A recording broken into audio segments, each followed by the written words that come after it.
Now you can see the picture of INS Vikramaditya, the latest aircraft carrier and the pride of the Indian Navy. जो latest aircraft carrier है जिस पर से जहाज भी उड़ सकते हैं और भारतीय नौसेना का ये गर्व है.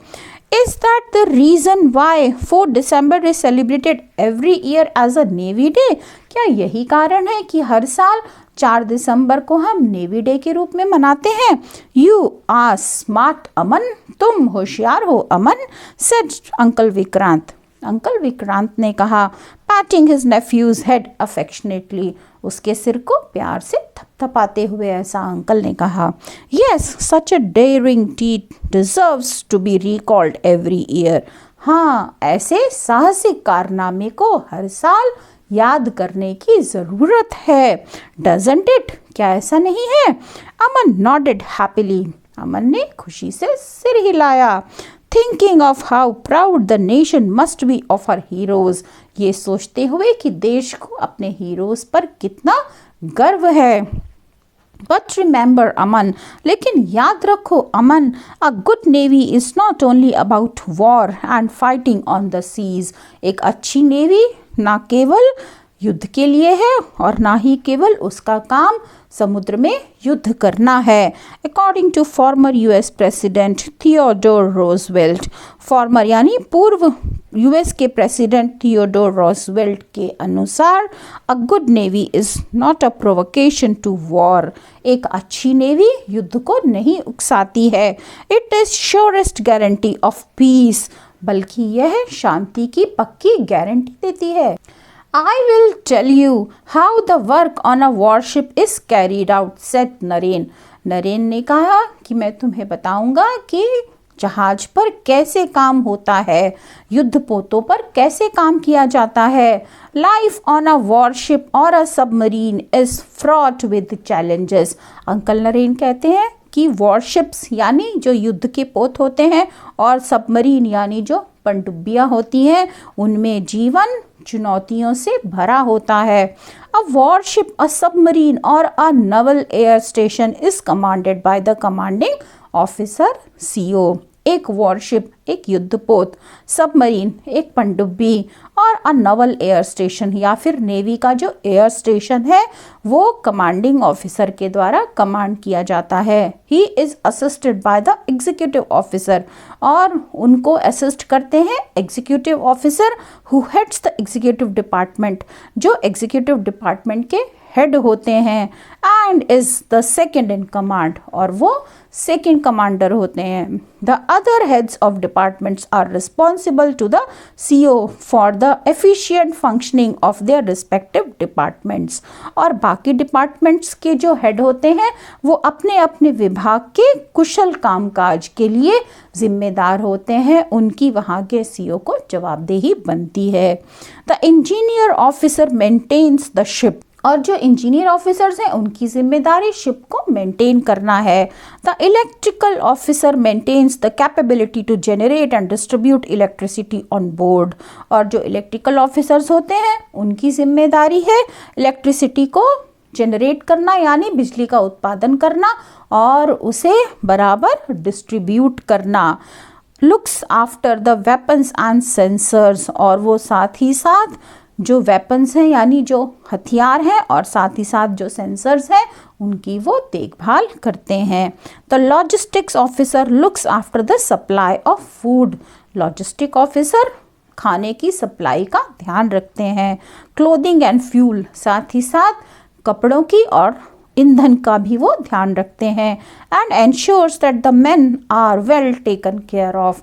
और उनकी ये जिम्मेदारी होती है कि जो भी शिप पर लोग हैं उनकी ठीक से देखभाल हो. A small kitchen called the गैले इन अ वॉरशिप. वॉरशिप पर यानी युद्धपोत पर एक छोटी सी रसोई भी होती है जिसे गैले कहा जाता है. और submarine is the life of the vessel where in 2 or 3 cooks working round the clock in a small confined space produce sumptuous and hygienic meals for their shipmates. छोटी सी किचन होती है जिसे गैले कहा जाता है जिसमें युद्धपोत हो या सबमरीन यानी पनडुब्बी, वहाँ की वो जीवन रेखा होती है जिसमें 2 से 3 कुक होते हैं जो 24 घंटे काम करते हैं। और जो किचन है वो कैसी होती है, स्मॉल, एक छोटी सी कन्फाइंड स्पेस होती है, सीमित सा स्थान होता है और जिसमें वो शानदार और स्वच्छ भोजन अपने जहाज के कर्मियों के लिए बनाते हैं। It is important to ensure that administration is efficient, और ये ज़रूरी है कि जो प्रशासन है वो कुशल हो, एफिशिएंट हो। कंटिन्यूड अंकल विक्रांत ने जारी रखा। For life at sea is full of challenges and quick decisions, कि समुद्र में जो जीवन है वो कैसा है, चुनौतियों से भरा हुआ है और वहाँ पर क्विक डिसीजंस लेने पड़ते हैं यानी जल्दी निर्णय लेने पड़ते हैं। Every individual is interested with a specific role, और हर व्यक्ति की वहाँ पर एक स्पेशल जिम्मेदारी है, उसका एक स्पेशल काम है। फॉर विच ही और she has been specially trained, जिसके लिए उसे स्पेशली ट्रेन किया गया है, प्रशिक्षित किया गया है। Every individual is interested with a specific role. For example, some officers on the ship would be proficient navigators. उदाहरण के तौर पर जहाज में जो कुछ ऑफिसर्स होते हैं वो प्रोफिशिएंट नेविगेटर्स यानी कुशल नाविक होते हैं। While others may be experts in the use of weapons, जबकि कुछ और लोग वेपन्स के यूज़ में, औजारों के यूज़ में कुशल होते हैं, उसका इस्तेमाल उन्हें अच्छे से आता है। सच एज मिसाइल्स, गन्स और टॉर्पीडोज, जैसे कि मिसाइल्स, गन्स यानी बंदूकें, और टॉर्पीडोज कहते हैं अंडर वाटर मिसाइल्स को। I would like to be a pilot in the Navy, said Aman suddenly. अचानक अमन ने कहा कि मैं तो नेवी में पायलट बनना चाहूँगा बड़े होकर के। I think it would be dangerous but rewarding. मुझे लगता है कि ये खतरनाक होगा लेकिन साथ ही साथ ये रिवॉर्डिंग भी है। Do you think I can be a pilot if I work hard towards my goal, uncle Vikrant? फिर वो पूछता है, अंकल विक्रांत, क्या आपको लगता है कि अगर मैं अपने लक्ष्य के लिए कड़ी मेहनत करूं तो क्या मैं पायलट बन सकता हूं? Asked Aman looking at the two men expectantly. बहुत उम्मीद से अमन ने उन दोनों की तरफ देखा। Of course you can, said uncle Vikrant unhesitatingly.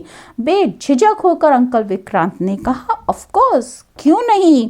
The pilots in the Navy could get an opportunity to fly a range of aircraft from fighter planes such as MiG-29 to large। जो पायलट्स होती हैं navy में उनको मौका मिलता है बहुत सारे एयरक्राफ्ट्स के रेंज को उड़ाने का, जैसे कि फाइटर प्लेन्स MiG-29 से लेकर के बड़े बड़े Boeings to helicopters from small decks operating over calm to rough seas by day और नाइट। और वो विमान दिन रात उड़ते हैं, चाहे समुद्र शांत हो या फिर समुद्र बहुत उग्र हो, जहाज कभी भी उड़ाए जाते हैं। The navy also has officers, navy में कुछ ऑफिसर्स भी हैं, and men who specialise as marine commandos, जिन्होंने एज मरीन कमांडोज विशिष्टता हासिल की है, जिन्हें मार्कोस कहते हैं, who form the special forces unit of the Indian navy, जो इंडियन नेवी में स्पेशल फोर्सेस बनाते हैं। Do I have to spend most of my time at sea? Asked Aman. Aman ने पूछा, क्या क्या मुझे अपना सारा समय समुद्र में बिताना होगा? एंड अंकल विक्रांत लाफ्ड, और अंकल विक्रांत हंसे। Are you having second thoughts about joining the Navy? क्या नेवी को ज्वाइन करने के लिए तुम्हारे मन में कोई दूसरा विचार भी आ रहा है, यानी तुम ऐसा सोच रहे हो कि तुम नहीं करोगे? He asked in his forthright manner. उन्होंने अपने स्पष्ट तरीके से पूछा। And Aman looked a trifle abashed. और अमन बुरी तरह से शर्माते हुए दिखा। Aman, the ship has its own home port. Aman, ship का अपना होम पोर्ट होता है, and one gets to spend some time in और क्लोज टू दैट पोर्ट। और हर किसी को कुछ समय मिलता है कि वो उस पोर्ट के आसपास कुछ समय अपना बिता सके। Every individual gets an opportunity to visit far flung places in India and abroad. हर व्यक्ति को ये मौका मिलता है कि वो भारत के दूरस्थ इलाकों में या फिर विदेशों में भी जा सकें। Whilst at sea, the Navy looks after the welfare of our families. जबकि जब हम समुद्र में होते हैं तो नेवी हमारे परिवार की कुशलता का भी ध्यान रखती है। Through a family welfare cell which is named 24/7, एक फैमिली वेलफेयर सेल जो 24/7 यानी 24 घंटे 7 दिन काम करता है, तो वो हमारे परिवारों का भी ध्यान रखते हैं। So are all your questions answered, young man?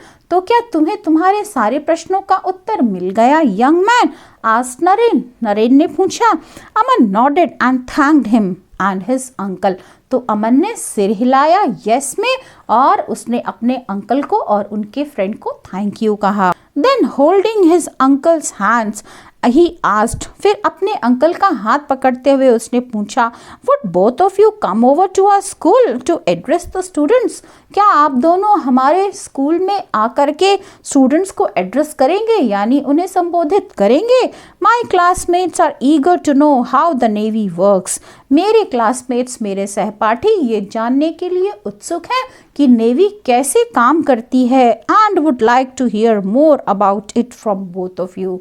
और वो आप दोनों से नेवी के बारे में कुछ और सुनना चाहते हैं।